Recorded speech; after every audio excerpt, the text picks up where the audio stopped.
Hi everyone. Welcome to our channel. Abu Dhabi నగరంలో ఈరోజు మనం దేవీ నవరాత్రుల సందర్భంగా అమ్మవారికి నైవేద్యం కోసం పరమాన్నం ఎలా తయారు చేసుకోవాలో చూద్దాం. ఈ వీడియో నచ్చితే లైక్ చేసి మన ఛానల్ సబ్స్క్రైబ్ చేసుకోండి. ఇంకా లేట్ చేయకుండా ఈ పరమాన్నం తయారు చేసుకోవడానికి కావాల్సిన పదార్థాలు, తయారీ విధానం ఇప్పుడు చూద్దాం. ముందుగా ఒక గిన్నె తీసుకుని అందులో ఒక కప్పు బియ్యం వేసుకోవాలి. అలాగే 2 టేబుల్ స్పూన్ల పెసరపప్పు కూడా వేసుకొని 2, 3 సార్లు శుభ్రంగా కడుక్కొని ఇవి మునిగే వరకు నీళ్లు పోసి పక్కన పెట్టుకోవాలి. ఇప్పుడు పరమాన్నం తయారు చేసుకోవడానికి గిన్నె తీసుకొని, అందులో ఏ కప్పుతో అయితే మనం బియ్యం తీసుకున్నామో అదే కప్పుతో 4 కప్పులు పాలు, 2 కప్పులు నీళ్లు వేసుకోవాలి. ఇప్పుడు ఈ గిన్నెని స్టవ్ మీద పెట్టి పాలను మరిగించుకోవాలి.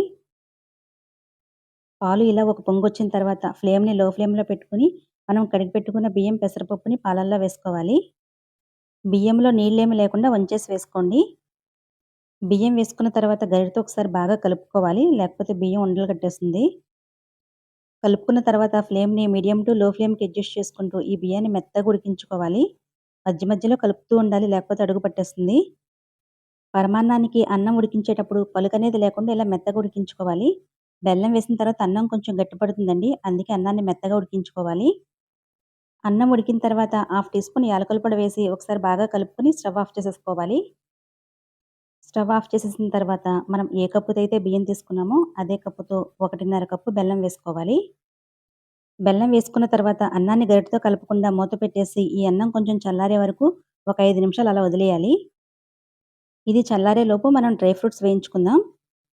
స్టవ్ ఆన్ చేసి ప్యాన్‌లో 2 టేబుల్ స్పూన్ల నెయ్యి వేసి వేడి చేసుకోవాలి. నెయ్యి కరిగిన తర్వాత అందులో కొంచెం జీడిపప్పు వేసి లో ఫ్లేమ్‌లో వేయించుకోవాలి. జీడిపప్పు సగం వేగిన తర్వాత కొంచెం కిస్మిస్ కూడా వేసి వేయించాలి.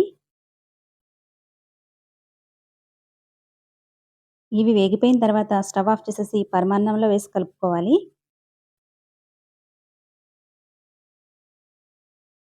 ఇప్పుడు అన్నం మొత్తాన్ని బాగా కలుపుకోవాలి. బెల్లం కరిగే వరకు బాగా కలుపుకోండి. బెల్లం వేసుకునేటప్పుడు సన్నగా తరిగి వేసుకుంటే తొందరగా కరిగిపోతుందండి. బెల్లం వేసుకున్న వెంటనే కలిపేస్తే పాలు విరిగిపోతాయండి. అందుకే కొంచెం చల్లారిన తర్వాత కలుపుకోవాలి. బెల్లం పరమాన్నాన్ని ఇలా చేస్తే పాలు అస్సలు విరిగిపోవండి. ఇంతేనండి, బెల్లం పరమాన్నం రెడీ అయిపోయింది. ఈ రెసిపీ నచ్చితే ఒకసారి తప్పకుండా ట్రై చేసి ఎలా వచ్చిందో వీలైతే కామెంట్‌లో తెలియచేయండి. ఈ వీడియో నచ్చితే లైక్ చేసి మన ఛానల్ సబ్స్క్రైబ్ చేసుకోండి. Thank you for watching.